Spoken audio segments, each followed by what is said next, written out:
We've set up our primary source of gear farming, so let's take a look at what we should aim for next. There is a lot of content we've passed over so far while rushing Wyvern. There's Episode, and then there is Labyrinth, as well as Abyss and Expeditions. So these will be the things we're working towards next. I'll be going over what we should do for these contents, what units we should be aiming to build, and how we should be building them. As usual, you should still be doing your arena fights whenever you have the flags, as the conquest points will be really useful for getting more charms, and you can fill out the battle pass if you still need to. You can just use whatever PvE units you have built up until Challenger, and you'll be able to do arena just fine. We'll also still be progressing the Path of Air for all of the rewards that it'll give us. One notable mission though is in Path of Air 16. It says to clear Automaton Tower floor 15, and you can see it's not progressing at all for some reason. If I go to the Path of Air 20, there is a Conquer Automaton Tower floor 25 mission, and this one is progressing. So I'm pretty sure this one is retroactive. I have no idea if the Conquer floor 15 one is retroactive or not. Just to be safe, I'd avoid clearing floor 15 until you get the Path of Air 16. Remember to take Angelic out of your Grace of Growth after we finish building our Wyvern team, because we have Brieg now, which is good enough to clear story, and we'll be getting Tamarin very soon, so there's not really any need for Angelica. Besides the Path of Air in the Orbis guide, we're also going to swap out of the Wyvern challenge. It'll save your progress, so we can leave at any time. And we're going to do both the Golem and the Banshee hunt, at least for the free gear that they give. Banshee is the easier one. We have to clear Banshee hunt on normal 5 times to get Vivian, and then level Vivian and awaken her a little bit to get a full set of speed and crit set gear. And this gear is going to go straight onto our RP. Banshee, luckily, is very easily clearable, at least on normal, with our hunt team. If you have Furious's Restrict EE, that could also help out a little bit. I don't have this Restrict EE, but oh, I have to do one initial clear, so we can just do an initial clear, and we can see how it goes.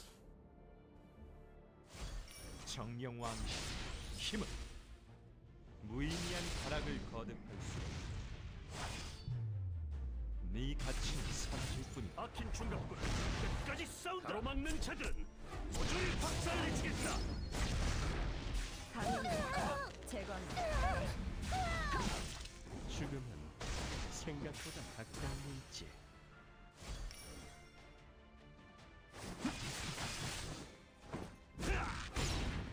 여기까지입니다.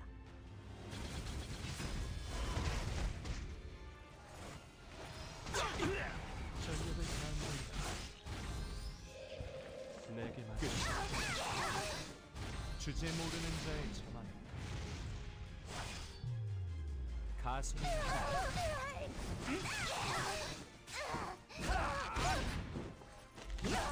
때가 되었다. 무의미한 타락을 거듭할수록 네 가치는 사라질 뿐이다. 사격! 사격! 사격! 아킬레스의 영광을, 적에게는 죽음을! 왜?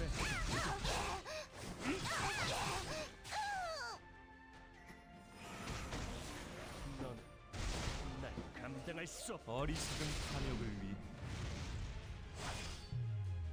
태풀잡이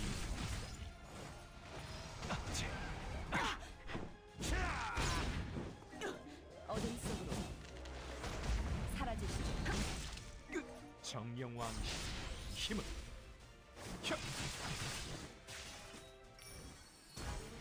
So thankfully, Banshee normal is low enough level that we can just raw stat check it without really respecting any of its mechanics.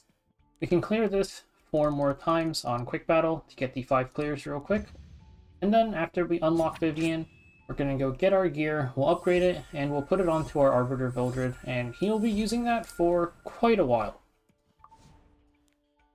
Let us leave. Now we can go to the Orbis guide and claim our Vivian. This also gives us 6 more Daydream Jokers. So at this point, we can also go and our Daydream Jokers. We had 1 separate earlier, since we haven't rolled any more Daydream Jokers. we can just combine these into 2 completely max limit broken Daydream Chokers. And the Golem Challenge will also give you another 6, just in case you want to hold on to a third one, though typically you'll only ever need 2. So now we can go here. So the missions were to get her to level 50, and to 3-star awaken her. So we'll toss in the penguins, and then for her awakens, we can just do them really quickly.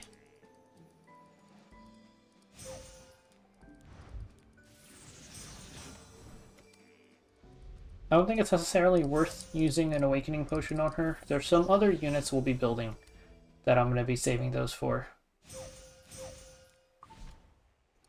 So that's the missions done. Now we've got 2, or rather 1 speed set and 1 crit set of just pure DPS gear. Except for the sword. The sword is weird. We're skipping this one and it's fine because the Path of Air also gives us some DPS gear. We already have a DPS sword. So this sword we'll be using from here, and then some of the other pieces overlap a little bit. And if you're rolling both of them, you can just use whichever one rolls better for you. So now we can go to our Arbiter Vildred, and we can swap out his gear. For his artifact, it depends what you've rolled. Exorcist Hoffa if you want to have his S3 do higher damage and one-shot the waves. Or you can use Dust Devil for more extended fights. If you happen to roll Alexa's Basket already, that's going to be his best in slot artifact.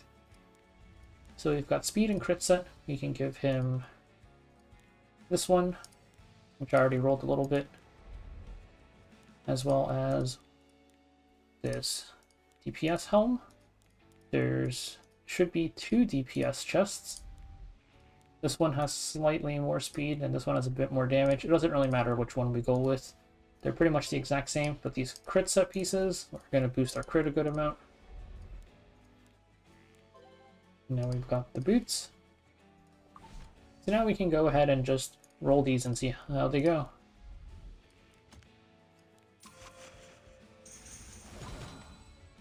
That's very, very sad.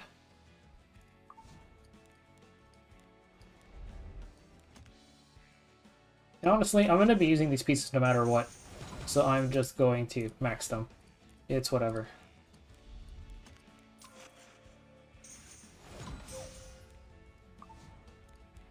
Neither of these rolled too well. This had good rolls, it's just one roll into HP is pretty worthless. And this triple min-rolled speed, but at least it dodged HP. You can also just go ahead and max out the boots, which split the rolls and didn't roll super high, but it's good enough as it's pretty much just our first gear anyways.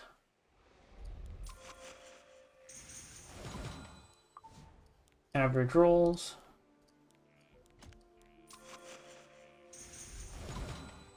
Average and split rolls. And we might as well finish up the sword. So this sword actually went okay. But this is pretty much going to be what our Arbiter is going to be using for a while. We also want to look to awaken him. I have the catalyst chest for it, so I might as well do it now.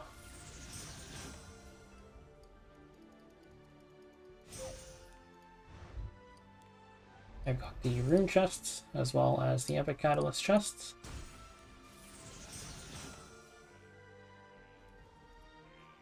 So with this, we've completed his awakening. And we can also work on his skill enhances, which I don't think I have enough catalyst chests for all of them, but I do have at least for some of them.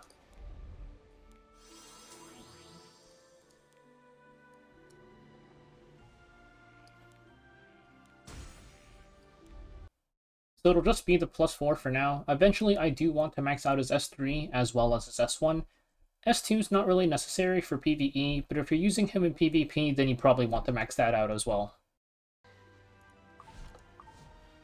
With the Banshee hunt done, we're not actually going to finish the whole Banshee thing. We're just going to leave it where it is. Banshee isn't something we're going to be farming for a while. We're going to back out, and we're going to switch to Golem instead, because Golem gives us a Destruction set and a Pen set.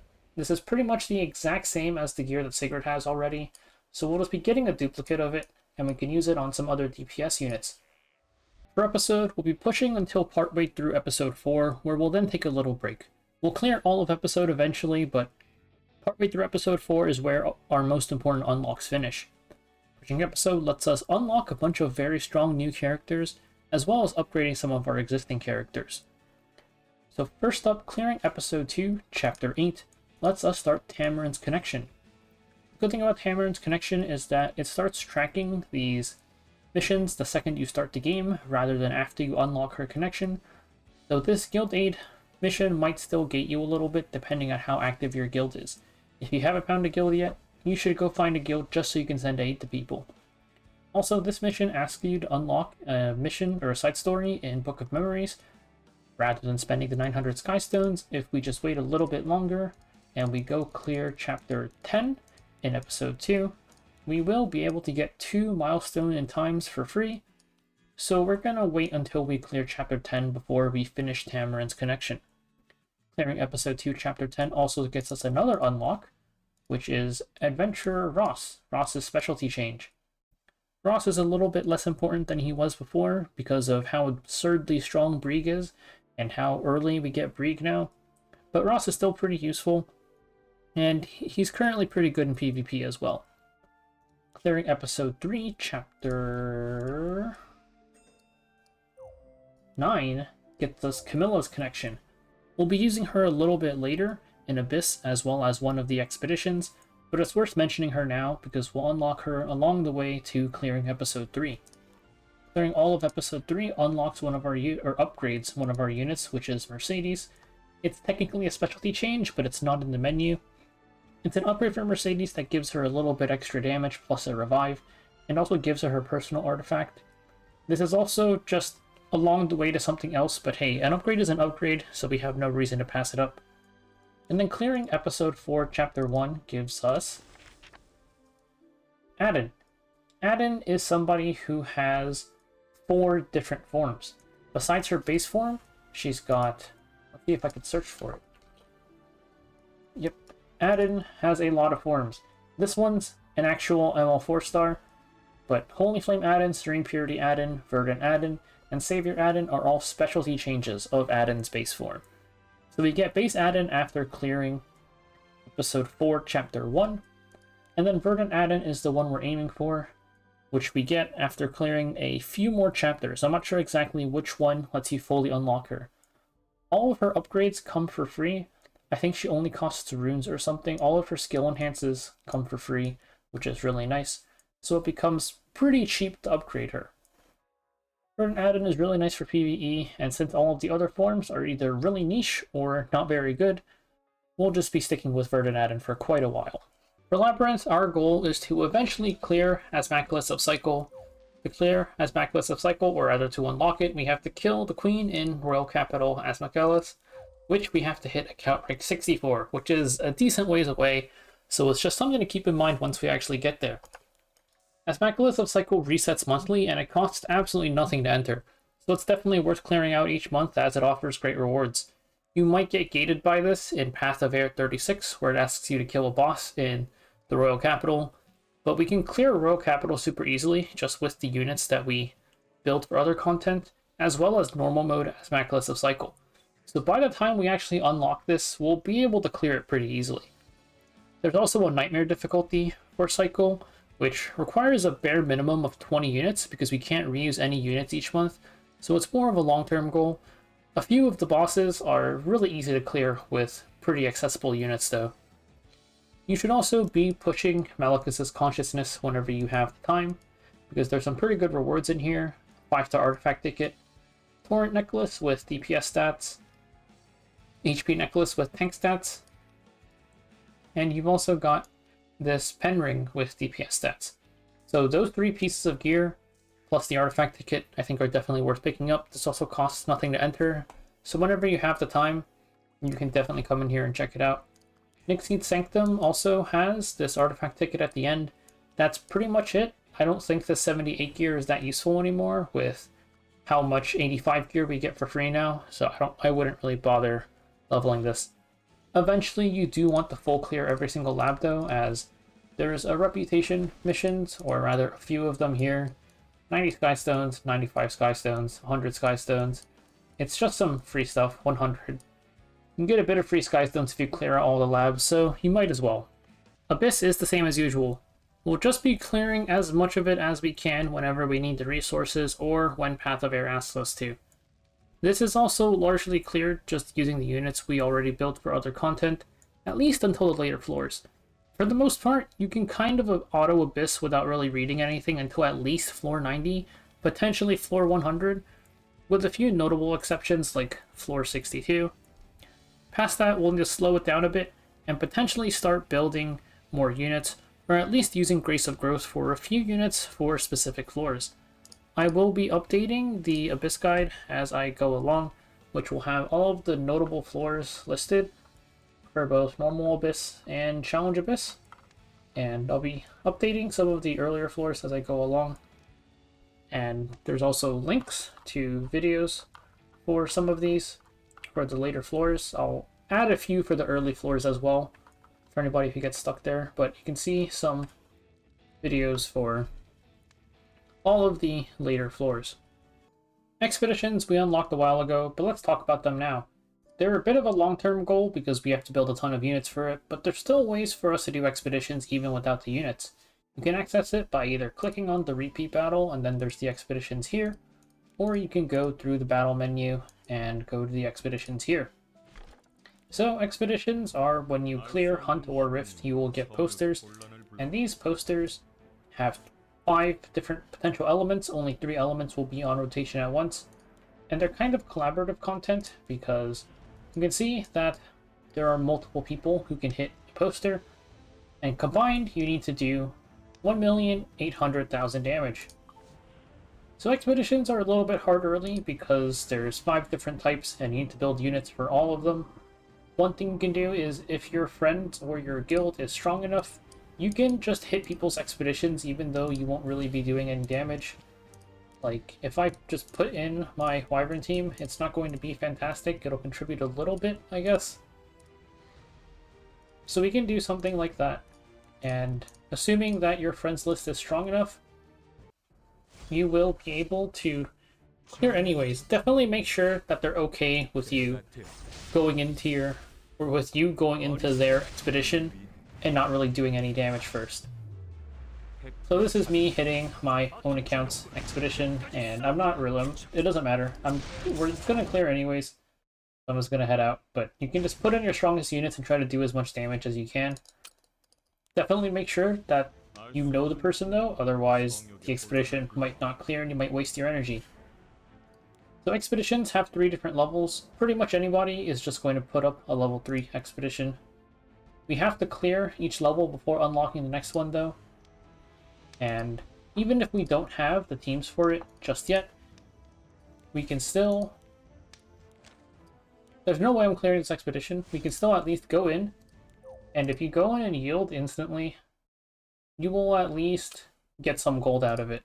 So even though I'm not clearing these expeditions, I can just go in and get the gold. Of course, if you have some friends willing to help you out, you can ask them to clear your expeditions for you.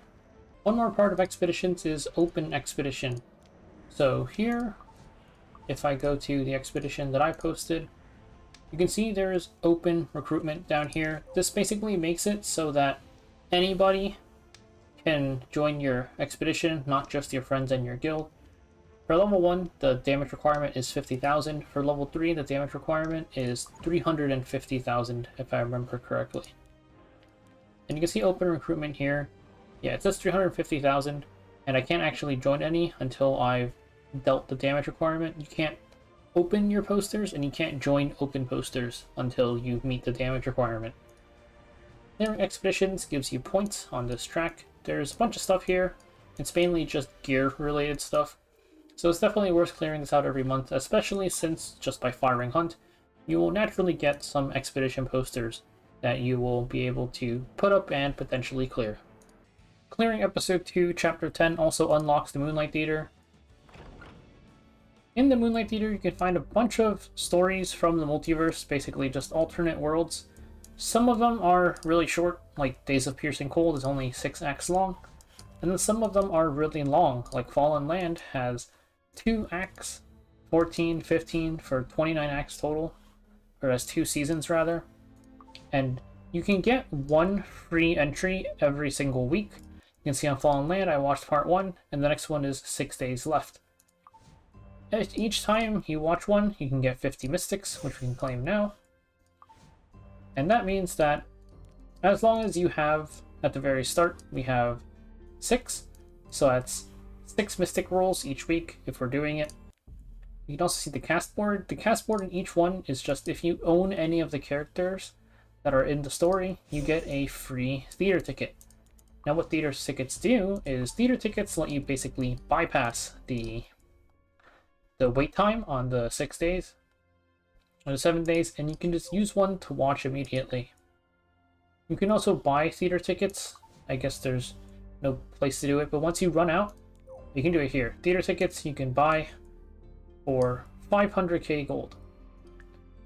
The only real reason to do that is I don't think you should do it most of the time, but once you finish Fallen Land Season 2, you unlock a second Moonlight Blessing. So once you clear Act 15 of Season 2, it's a good time to close up your initial ML Blessing if you haven't done that yet. I would say there's no reason to rush because you'll eventually do this and you get a decent amount of theater tickets from free. You get 5 from Path of Air, maybe more later, I haven't checked, but there's also the cast board. And you're gonna want to eventually pick this guy, Death Dealer Ray, for RTA, because he's super good.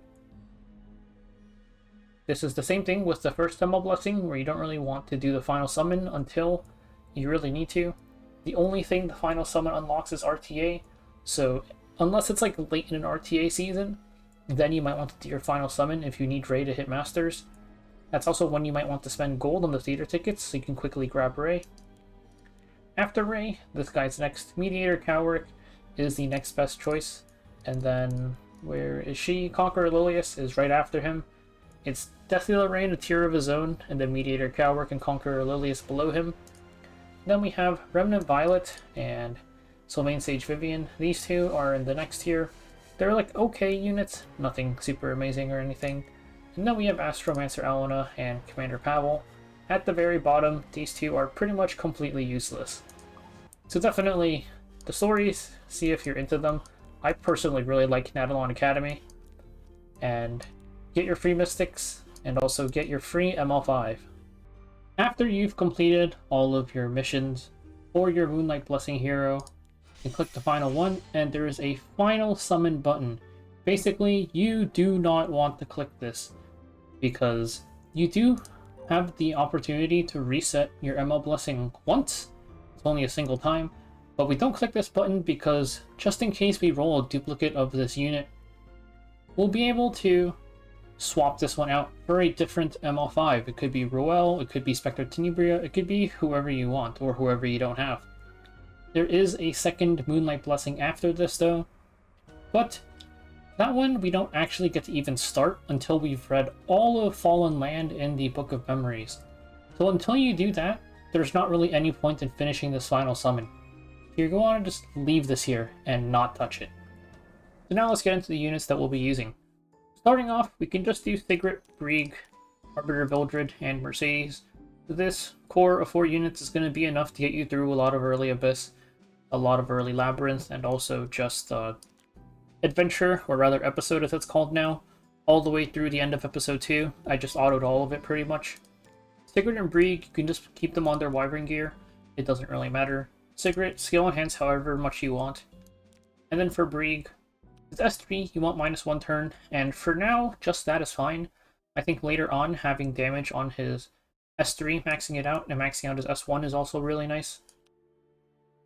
Arbiter, Vildred, for his skill enhancements, you can just max out his S3 and max out his S1. If you really want to save Molas, you can leave his S1 at +5 and get the last one when you Friendship 10 him. So if you plan on using him in PvP, you probably just want to max him out. For his gear, like I went over it earlier, we're going to be using a mixture of the speed set from the Banshee Hunt Challenge, as well as the Path of Air. Whichever rolls better, except for the sword, because the sword was a tank sword, so we have to use the one from Path of Air. And then these are the right sides from the Banshee Challenge. So this will be good enough for Arbiter Vildred. He's missing a little bit of crit chance, but we can fix that later. For his artifact, his best in slot is Alexa's Basket, but no one's really going to have that. Running Dust Devil, you could also run something like Exorcist Tonfa, so he does a bit more damage to anybody above 50%. Either one works fine, really. And then for Mercedes, for now, we'll be giving her Arbiter's old gear. But later on, after we push the Path of Air a little bit more, as we start clearing through Episode 3, we can get the plus 15 Destruction set for the Sword, Helmet, Chest and Boots. And then later on, we'll also get the right side pieces that we can just put on Mercedes to come plus 15, so no need to enhance them. Depending on how bad your crit set gear from the Banshee challenge rolled for Arby, you can give him these instead if they like triple rolled HP or something. And then once we actually clear Episode 2, we'll have Tamarin now, so we can replace Sigret, kick her out. Tamarin comes in, just give her the gear that you get in the Path of Air for doing her connection. It's just this set here. Very, very useful. This is pretty much all worth maxing out. It's really good gear. You're going to want to tune her gear a little bit eventually, because she later on wants 105 effectiveness with 100 def res. But that's kind of endgame stuff. Just max out this gear and put it on her, and it'll be fine for now. You can deal with the rest later. Her artifact, Magaraha's Tomb, is her best in slot. If you don't have it, you can just give her any sort of healing artifact, really, or even with no artifact, she does her job well enough. We also are going to be building a couple more units. Ras is something we'll be building a bit later on, but you can just toss a Potion of Ascension into him since he comes as a 3-star. All he really cares about is bulk with a little bit of speed, which means that the gear that we had on Angelica before, all of the HP sets, this will be good enough for now. You can just toss this all into him. For his artifact, you can do Arius, you could also do Steadfast Gatekeeper if you're planning on tanking more for PvE. And this is also our first specialty change, so we can take a look at his skill tree. Since I haven't done it yet, I have to check it from here. So for his skill tree, you've got a bunch of runes, and not all of them are necessary. So let's go over which ones are. This one, and this one, the 3 stat ones that give very useful stats, are definitely worth enhancing. This one gives a bit of stats, but not really that useful. It's only 5%. You can grab this later if you want, but not a very high prio, because at least it's like a usable stat. But this is very low prio. This one's also straight up bad. We don't care about his S1 damage, but you do want to at least +1 it, so you can start unlocking this one. 10% combat readiness when using S1 helps the cycling out a lot. This one is also 20% combat readiness when using his S3. Another one that helps his cycling. These two, I would say, are mid-prio, because they're really good, but you can get by without it if you're trying to cheap out on runes. This one is very worth picking up. 40% of Ras's HP as a barrier to the unit in the back slot when they drop below half HP once per turn. This just adds a lot of survivability in both PvE and PvP. And we have this one that gives attack buff to him, or rather immunity buff to him and the ally with the highest attack for 2 turns when using S2. As well as this one that decreases defense of the target for 1 turn when using S2, 85% chance. Both of these being on his S2 is really strong because his S2 has a 10 cost soul burn to reset its cooldown, so you can just spam S2 every single turn if you have enough souls. That's it for Ras, so we can go take a look at Iseria. It's about time for us to build Iseria. She doesn't really need much. Level 50 with 3-star Awaken is good enough for now. For Artifact, you could use Song of Stars. You could also just give her Infinity Basket or something. Not really worth leveling, but you can just leave it at +1. Her gear can kind of be whatever. You can just slap a random speed set on her from your Wyvern farming. As long as she has a good bit of effectiveness. You want to start out with 85 for Expeditions and later on give her 105 for Nightmare Queen. For her skill enhancements, S3, -1 turn. S2, -1 turn are the important ones. For S1, it's kind of nice getting the +4 to have her S1 death break more consistently, but mine's already Friendship 10, but if you want, you could leave her S1 for last until she hit Friendship 10, so you can save some molas. That's Iseria. We'll be using her here and there in Abyss and Episode and Labyrinth, just for her very strong S2 and S3, S2 especially when used with Tamarin. You're going to want her to be faster than Tamarin so she can go first and reset her S3 immediately. So we are also going to look to build Commander Lorina. Insane DPS for Abyss, as well as Cycle, used very, very frequently for her artifact, Daydream Joker, or any sort of damage boosting artifact if the boss is immune to percent HP damage. And for her sets, we can just use the Destruction Pen set that we'll be picking up in a little bit from Journey of Secession, Golem Hunt. This one here, there's Destruction and Pen gear in here, so we can just give her this and it'll be fine.